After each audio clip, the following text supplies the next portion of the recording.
આજે તમે Botad police station ખાતે શું આખી હકીકત છે?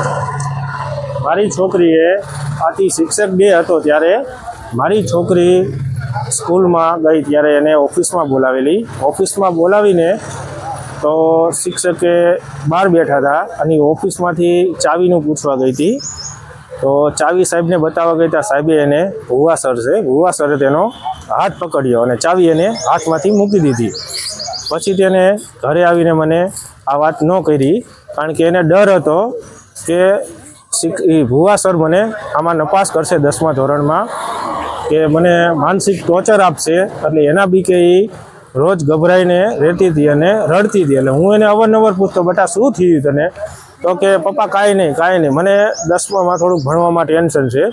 પણ આજે સ્કૂલે મને બીજી છોકરીએ મને વાત કરી કે આવું સ્કૂલમાં થાય છે. એટલે અમે સ્કૂલમાં ગયા અને કાલનો જ આ બનાવ હતો. તો અમે ફૂટેજ માંગ્યા કે ભાઈ કાલના અમને 3:30 થી 4ના ફૂટેજ કેમેરાના બતાવો. તો એને એમ કીધું કે આમાં જોઈ લો તમે તમારી હાથે, અને કે આમાં કાંઈ એવું છે નહીં કે, અને શું લેવા તમે આવ્યા? અને અમને પહેલાં મને ઘણી ધમકી આપી સાહેબે કે તમે શું લેવા અંદર આવ્યા ને મને શું થયું એ મને જાણ કરો. પછી મેં કીધું આવી રીતના સાહેબ અવારનવાર થાય છે છોકરીઓ સાથે. તો કે ના, હું આવું કરતો જ નથી કે ભુવા સર કે.